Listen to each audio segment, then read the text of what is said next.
안녕 얘들아, 파주 할렐루야 할머니야. 우리가 지난 시간에 신구약 중간사에 대해서 공부했어요. 그런데 오늘은 신약을 잘 읽기 위해서 주요 등장인물들 특징, 그걸 이해하고 알고 신약을 한번 잘 읽어보도록 할게요.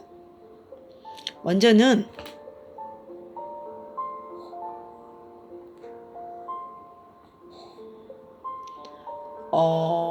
헤롯 대왕.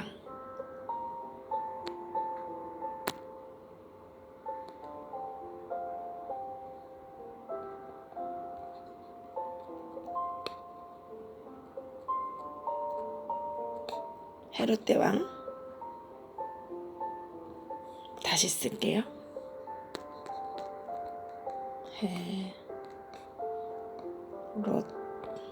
대왕.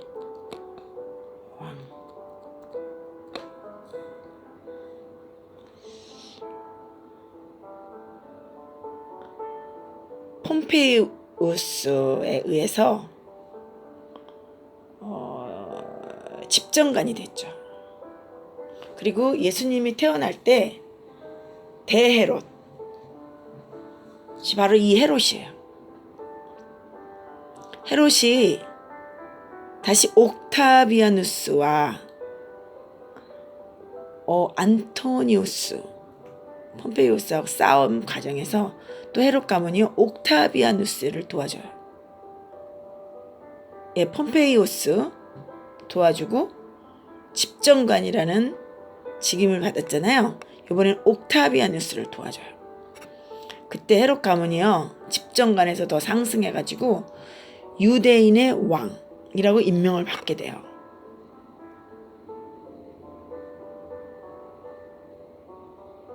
아주 정치적인 인물이에요. 제국의 흐름을 쫙 파악해서 막 움직여서 유대에서 점점 힘을 키워가는 거야. 이 대헤롯이요, 유대인의 왕이 태어났다는 말을 듣고 유아 살해 명령을 내렸어요. 이들은 어떤 나라 사람이냐면 이둠의 에돔 사람들이에요. 그런데 유대인의 왕인 거예요. 내가 왕인데 또 어떤 왕이 태어났단 말인가? 그래갖고 예수님이 태어날 때 남아 살해 명령을 내립니다. 근데 그만 자기가 죽고 말죠. BC 4세기경에. 그래서 예수님의 탄생이 BC 4세기경이다 라고 합니다. 헤롯 왕이 죽으면서 자신의 아들들에게 이 대헤롯이 땅을 나누어 줍니다. 두 번째로요, 이 세 아들이 분봉왕인 거예요. 이 세 아들이 분봉왕.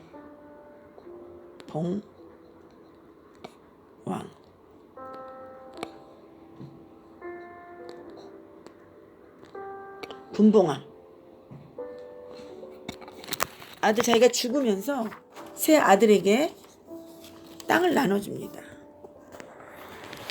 그래서 예수님이 태어나신 갈릴리, 예수님이 그 활동하신 갈릴리,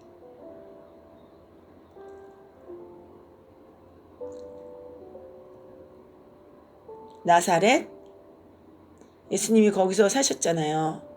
거기는 헤롯 안티파스가 받았어요. 그리고 예루살렘 지역이 있는 성전이 있는 곳은 아킬레오, 그리고 갈릴리 북동부라고 부르는 곳은 헤롯 빌립이 받았어요. 분봉왕들이에요. 예수님이 태어나신 갈릴리, 요단 동편 베레아 지역까지 예수님은 다 다녔잖아요. 베들레헴도 태어나시고 갈릴리와 유대에서 사역하시고. 이 헤롯 왕은 마카비 혁명 때 조공을 바치던 나라였는데, 에돔 왕이었는데 이제는 로마에 붙어가지고 대헤롯이라는 왕위를 받아가지고 와서 유대를 다스리는 사람이 된 거예요. 그래서 예수님이요, 분봉왕 중에서 헤롯 안티파스, 그러니까 갈릴리 그 북동부를 지키는 그 다스리는 자는 헤롯 빌립이었고요. 또 그 갈릴리 지역은 헤롯 안티파스였거든요. 북동부는 헤롯 빌립이고, 그 다음에 예루살렘은 아킬레오가 받았는데 막 여우다 이런 말씀도 했습니다. 자, 세 번째 한번 볼까요? 세 번째 볼게요. 총독이라는 총독.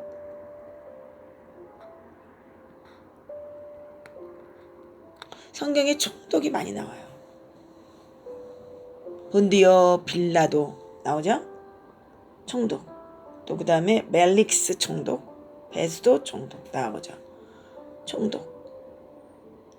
로마에서 지경을 하는 그 동네가 있었던 거예요.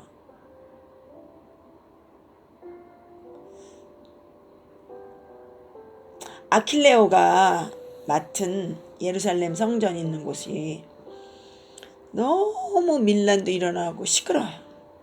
그러니까 로마에서 직접 다스리는 거예요.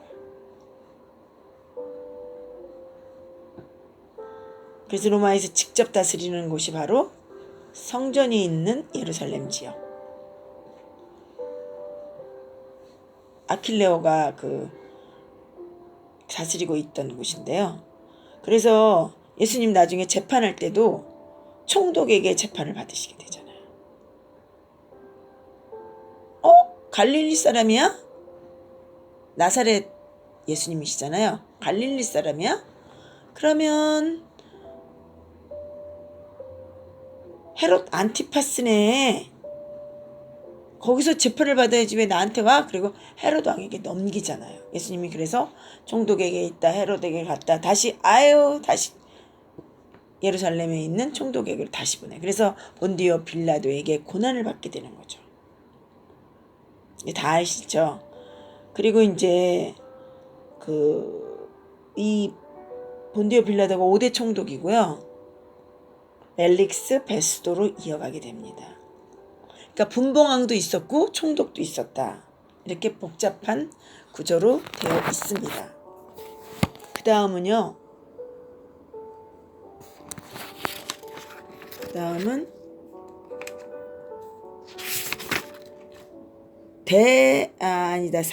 사내들인 공의회.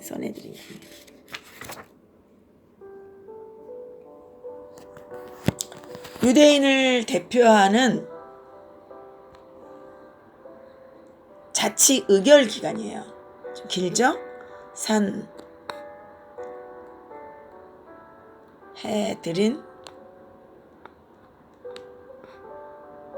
사내들인 공의회. 이거 알아놓으면 참 성경 읽을 때 도움 많이 됩니다. 사내들인 공회라는 말이 나오죠. 공회라고도 합니다. 공회. 구성원은요, 사두개파, 대제사장, 바리새파, 서기관, 유대사의 대표 71명으로 구성되어 있어요. 그래서 사법, 입법, 행정까지 어느 정도의 자치권이 부여되어 있고요. 사형을 집행할 권한은 없지만 율법에 의한 신성모독죄를 범하거나 이방인이 성전 안으로 들어갔을 때 돌로 쳐 죽이는 사형 집행도 가능했습니다.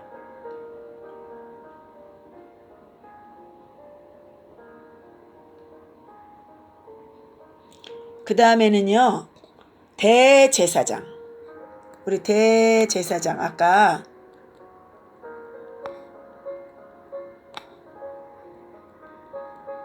대제사장은 누구냐면 하스몬 왕조가 로마에게 예속되면서 어떻게 돼요?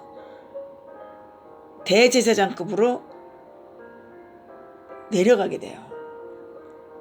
그게 대제사장이에요.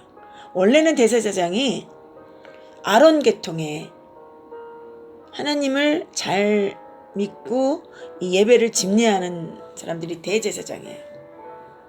그러다 보니까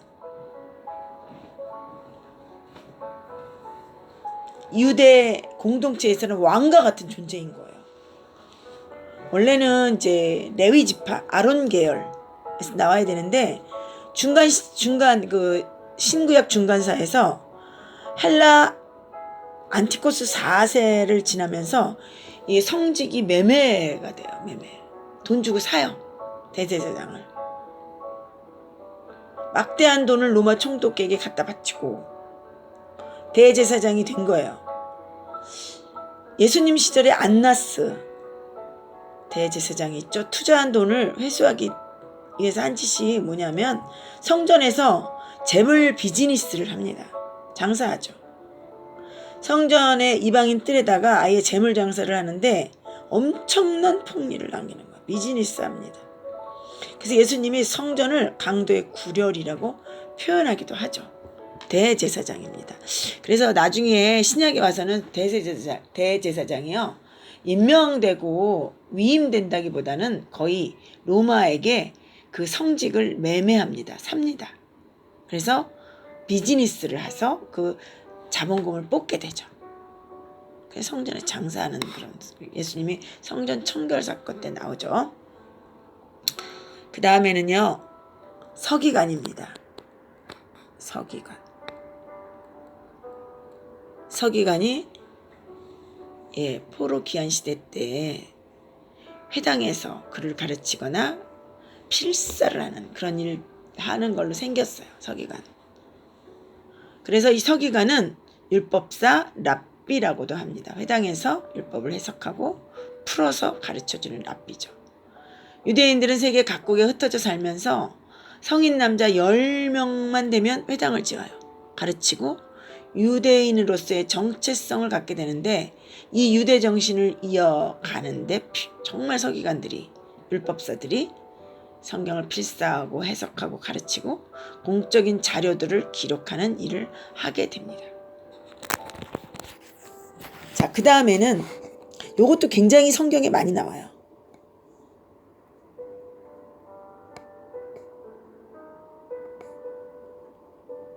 바리새파. 예수님의 공생의 기간에 가장 많이 적대적이고 등장하는 자들이 바로 바리새인들인데요. 바리새파는 거룩하게 구별된 자라는 뜻을 갖고 있습니다. 이 사람들은 모세의 율법을 구체적으로 적용하고 만든 장로의 유전 철저하게 지키죠. 정결, 예식, 안식일, 먹는 일, 각종 계명을 잘 지킵니다. 엄청나게, 엄격하게. 그러다 보니까 예수님과 사사건건 부딪히죠. 예수님은 율법의 정신을 적용해서 가르치고 사역하는데 반면에 이 사람들은 율법의 조항 하나하나에 목숨을 걸고 지키는 거죠. 왜 안식일에 사람을 고치느냐? 왜 안식일에 또 뭐를 먹느냐? 이러면서 아주 그 사사건건 부딪히게 될 수밖에 없습니다. 이 사람들은요, 민중을 등에 업고 세력을 등에 업고 세력을 항상 형성하고 있기 때문에 민중들이 대거 예수님께로 몰려가니까 시기심이 발동을 해가지고 더욱더 시비 걸고 올무놓고, 왜냐하면 자기 교인들이 지금 예수님을 다 따라가는 거예요. 세례 요한을 따라가더니 이제는 또 세례 요한의 청중들이 어디로 가요? 예수님의 청중으로 가버려요. 그러니까 시비 걸고 올무놓고 따라다니면서 아주 책 잡을 일을 눈 따라다니면서 정말 짜증나게 예수님을 감시하게 됩니다. 나중에는요, 예수님을 십자가에 못 박혀 죽이는데 주역의 역할을 하는 그룹이 됩니다. 근데 이 바리새파가 다 그런 건 아니에요. 또 한편에서는 율법을 진지하게 연구하고 주력하고 구약을 계승하는데 또 그런 그룹도 있어요. 바리새파 안에는 여러 파가 있었어요. 그래서 그때 유명한 학파가 샴마이 학파, 힐레리 학파. 힐레리의 손자가 누구냐면 가말리엘이거든요. 가말리엘의 수하에 누가 있었어요? 바울이죠. 바울이 수제자죠. AD 70년 유대 전쟁으로 예루살렘 멸망과 함께 이 사두개파는 다 사라졌지만 바리새파는 오늘날까지 정통교라는 이름으로 지금 이어져 내려오고는 핵심 세력입니다. 그러면 이 사라진 사두개파 한번 볼게요. 사두개파도 성경에 나와요. 사두개파하고 바리새파하고 둘이 아주 정적이에요. 원래 사독이라는 이름에서 유래되었습니다. 대제사장 그룹을 지지해주는 귀족 집단이죠. 사두개인들은 예루살렘에 거주하고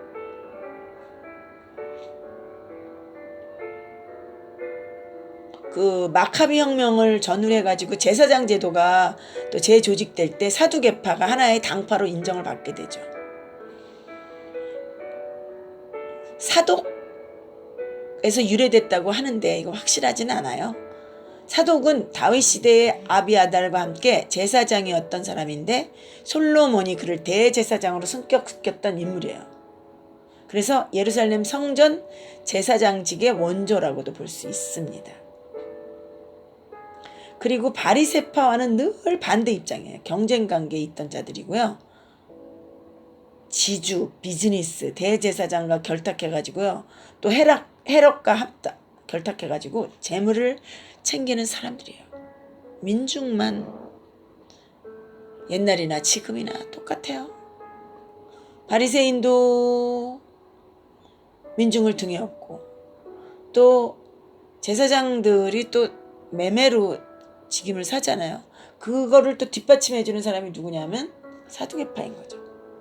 그래서 이 사람들은 현재가 너무 좋아서 내세에 굳이 소망을 둘 필요가 없는 사람들이에요. 육체의 부활, 영, 천사, 메시아 사사, 악마 이런 거 전혀 믿지 않고요. 성경도 예언서, 시가서 인정하지 않아요. 오직 모세 오경만 성경으로 인정하는 그런 파입니다. 사두개파. 열심당 이거는 성경에는 가끔 많이 나오지는 않아요. 로마로부터 자기 민족을 독립시켜야 된다는 사명감을 가진 사람들이죠. 열심당은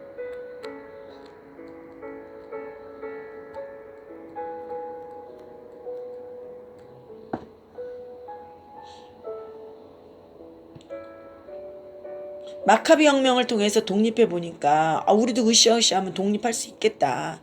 그래서 이들은 늘 품에 칼을 품고 다녀요.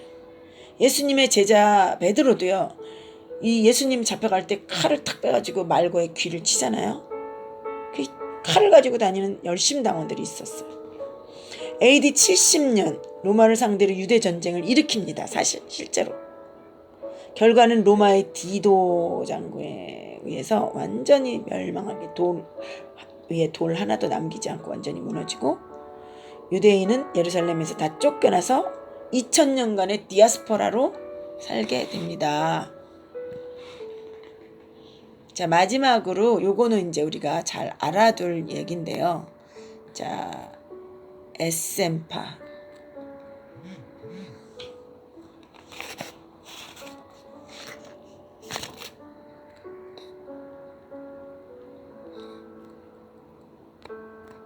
에센파. 나는 이것도 저것도 싫다. 속세를 떠난 사람들이에요. 성전에 드려지는 제사로 또 율법대로 드려지지 않고 막 성직이 매매되고 재물장사에다 이꼴저꼴 다 보기 싫으니까 동굴로 들어가 수도자의 삶을 사는 사람들이죠. 주로 사해 근처 쿰난이라는 동굴에서 살았어요. 이들은 결혼도 하지 않고 성경만 연구하고 필사하면서 성경 법대로 살아가는 아주 금욕적인 그런 사람이에요. 쿰난 동굴이죠. 결혼도 안 하니까 대를 이을 아이가 없잖아요. 그래서 이 사람들은 후계자를 어떻게 세우냐면 제사장 가문의 고아들을 데려다가 키우면서 후예를 삼아요. 세례 요한도 에센파라는 보는 학자들이 많이 있어요. 왜냐하면 세례 요한을 낳을 때 부모가 굉장히 나이가 많았잖아요. 그래서 입양해서 아마 세례 요한이 여기서 살지 않았나 이런 얘기도 있습니다. 에센파가 가장 유명한 것이 뭐냐면 쿰란 동굴에서 발견된 사해산문이 1947년에 발견됐어요. 어떤 목자가 양을 찾기 위해서 돌을 굴에 던졌는데 항아리 깨지는 소리가 나서 들어가 보니까 항아리 안에 필사된 성경이 발견돼요. 11개 동굴에서 사본이 많이 발견됩니다. 구약의 정확성이 증명되는 증거 자료가 됩니다. 히브리어로 필사된 가장 오래된 사본.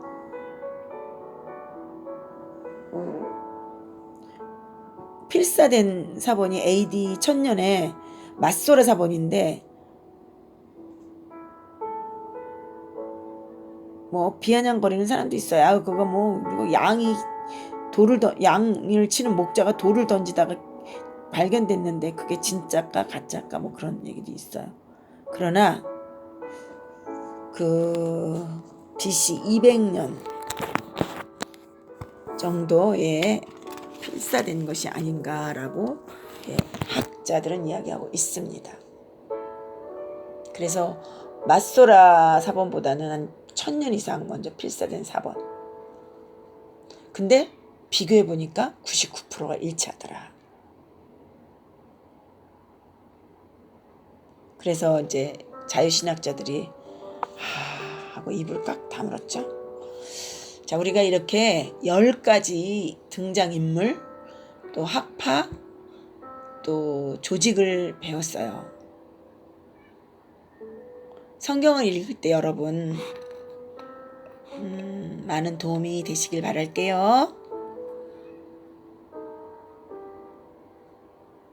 오늘은 이걸로 신약시대에 나온 등장인물, 배경과 의미를 설명해 드렸습니다. 안녕.